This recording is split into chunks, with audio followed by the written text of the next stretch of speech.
हर हर महादेव। जय शिव शंभु। श्री शिवाय नमस्तुभ्यम। कैसे हैं आप लोग? आशा करती हूँ कि भगवान भोलेनाथ की कृपा आप सभी पर बनी रहे, आप सभी स्वस्थ हो और अच्छे हो। इसी के साथ आज हम सुनेंगे कि भोलेनाथ पे ऐसा क्या चढ़ाएं कि भोलेनाथ खुश हो जाएं।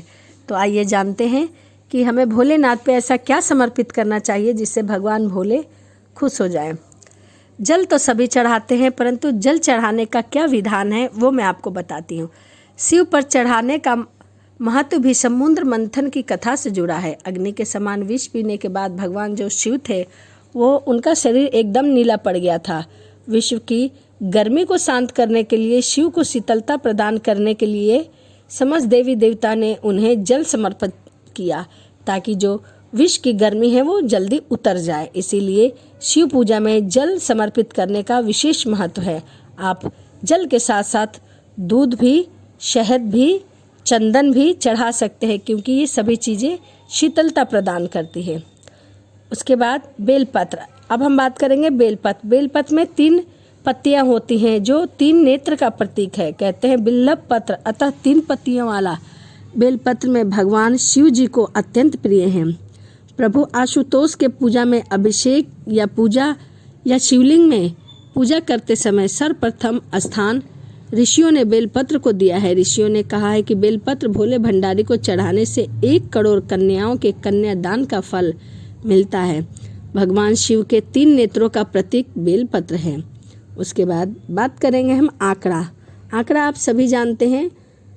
आंकड़ा एक ऐसा वृक्ष है जो कहीं भी अपने आप उत्पन्न हो जाता है और जब भी हम उसकी पत्तियां या फूलों को तोड़ते हैं तो उसमें से दूध निकलता है जो बहुत हानिकारक होता है।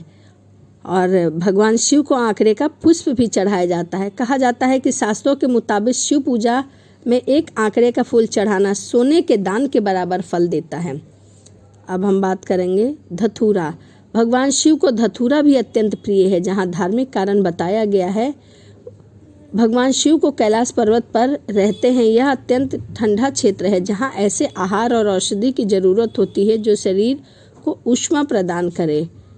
अथवा धतूरा जो है वो औषधि का काम करती है और शरीर को अंदर से गर्म रखता है।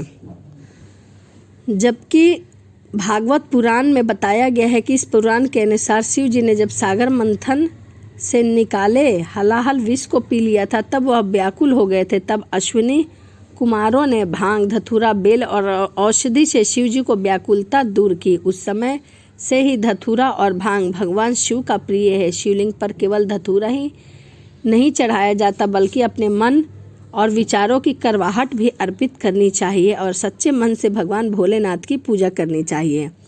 अब हम जानते हैं भांग।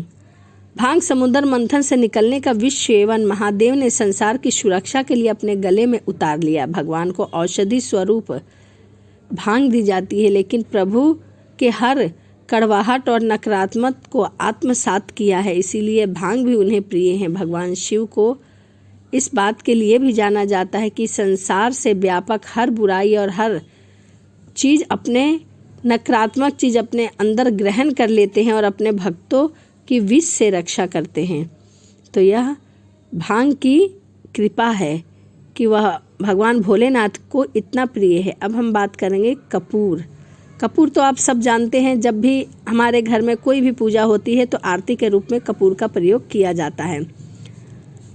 भगवान शिव का प्रिय मंत्र है कर्पूर गौरम करुणा अवतारम, यानी कि जो कर्पूर के समान उज्जवल है। कर्पूर की सुगंध वातावरण को शुद्ध और पवित्र बनाती है। भगवान भोलेनाथ को इस महक से प्यार है, अतः कपूर शिव पूजन में अनिवार्य है। जब भी हम भगवान भोलेनाथ की शिव पूजा करें, आरती करें तो हमें कपूर अवश्य जलाना चाहिए। अब हम बात करेंगे दूध। श्रावण मास में दूध का सेवन निषेध है। दूध इस मास में स्वास्थ्य के लिए गुणकारी के बजाय हानिकारक होता है, इसीलिए श्रावण मास में दूध का सेवन हमें नहीं करना चाहिए। परंतु भगवान भोलेनाथ पर दूध चढ़ाने का विधान है, चाहे वह सावन हो या फिर कोई और महीना। सभी महीनों में भगवान भोलेनाथ को दूध अति प्रिय है, इसीलिए भगवान भोलेनाथ को दूध अवश्य चढ़ाते हैं। आइए अब हम जानेंगे चावल। चावल यानी कि अक्षत। चावल को अक्षत भी कहा जाता है और अक्षत का अर्थ होता है जो टूटा ना हो, जिसका रंग सफ़ेद हो। पूजा में अक्षत का उपयोग अनिवार्य है। किसी भी पूजा के समय गुलाल, हल्दी, अबीर और कुमकुम अर्पित करने के बाद अक्षत जरूर चढ़ाया जाता है। अक्षत ना हो तो शिव पूजा पुण्य नहीं मानी जाती। यहाँ तक कि पूजा में अवश्य कोई सामग्री उपलब्ध ना हो तो उसकी जगह अक्षत चढ़ा दिया जाता है। अक्षत का अपने आप पर, अपने स्थान पर बहुत ही ज़्यादा महत्व है। आइए अब हम बात करेंगे चंदन। चंदन का संबंध शीतलता से है, जैसे कि मैंने पहले भी आपको बताया है। भगवान शिव के मस्तक पर चंदन का त्रिपुंड लगाते हैं। चंदन का प्रयोग अक्सर हवन में किया जाता है और इसकी खुशबू से वातावरण खिल जाता है। यदि शिव जी को चंदन चढ़ाया जाए तो इससे समाज में मान सम्मान, यश बढ़ता है और सभी मनोकामनाएं पूर्ण होती हैं। आइए अब हम जानेंगे भस्म। भस्म वैसे कई प्रकार के होते हैं, परंतु मैंने अपनी पहली वाली वीडियो में आपको बेल का भस्म बनाना बताया है, जो कि भगवान भोलेनाथ को बहुत प्रिय है। जिस प्रकार बेलपत्र प्रिय है, वैसे ही बेल के पत्र में लगे हुए वृक्ष फल भी भगवान भोलेनाथ को अति प्रिय हैं। तो आप चाहें तो मार्केट में भी कई प्रकार के भस्म मिलते हैं, परंतु आप चाहें तो अपने घर में भी भगवान भोलेनाथ के लिए भस्म तैयार कर सकते हैं, जो कि मैंने पहले वीडियो में बता रखा है। भस्म का अर्थ है पवित्रता से छिपा हुआ। यह पवित्र जिसे भगवान शिव ने एक मृत व्यक्ति की जली हुई चिता से खोजा था, जिसे अपने तन पर लगाकर वे उस पवित्रता का सम्मान देते हैं। कहते हैं शरीर पर लगा हुआ भस्म लगाकर भगवान शिव खुद को मृत आत्मा से जोड़ते हैं। उनके अनुसार मरने के बाद मृत व्यक्ति को जलाने के पश्चात बची हुई राख से वह अपने पूरे शरीर पर भस्म लगाते हैं। उससे दुख सुख, ना कोई बुराई, ना उनकी कोई अच्छाई बचती है। इसीलिए वह राख पवित्र है, उसमें किसी प्रकार का गुण अवगुण नहीं होता। ऐसी राख को भगवान शिव अपने तन पर लगाकर उस राख को सम्मानित करते हैं। यह कथा उस समय की है जब माता सती स्वयं को अग्नि के हवाले करके क्रोधित शिव ने उनकी भस्म को अपनी पत्नी के भस्म को अपने तन पर लगाया था और उसकी निशानी मानी थी। सती भस्म के कणों के जरिए हमेशा उनके साथ रहती है, इसीलिए भस्म की इतनी महत्वता है।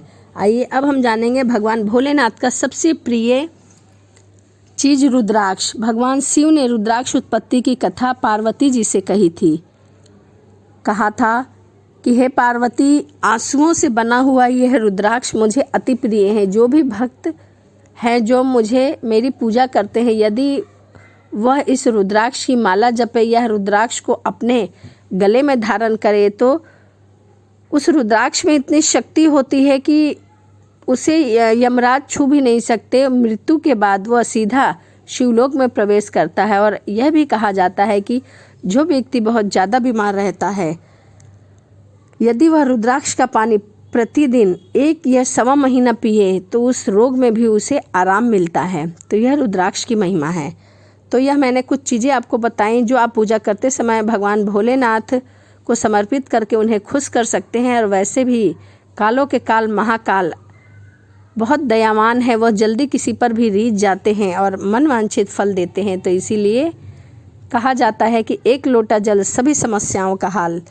यदि आप जीवन में बहुत दुखी रहते हैं तो आप प्रतिदिन का एक नियम बना लीजिए कि बिना 1 लोटा जल भगवान भोलेनाथ को समर्पित किए हुए मैं भोजन नहीं करूँगी। तो देखिए आपकी ज़िंदगी कैसी खुशहाल हो जाती है और कैसी सुखों से भर जाती है, क्योंकि यह मैंने अपने जीवन में अपनाया है, इसीलिए मैं इस अनुभव को बता सकती हूँ। तो चलिए इसी के साथ वीडियो को समाप्त करते हैं और मिलते हैं अगली वीडियो में। यदि आपको मेरी वीडियो अच्छी लगती हो तो प्लीज़ एक लाइक ज़रूर करिएगा, कमेंट ज़रूर करिएगा।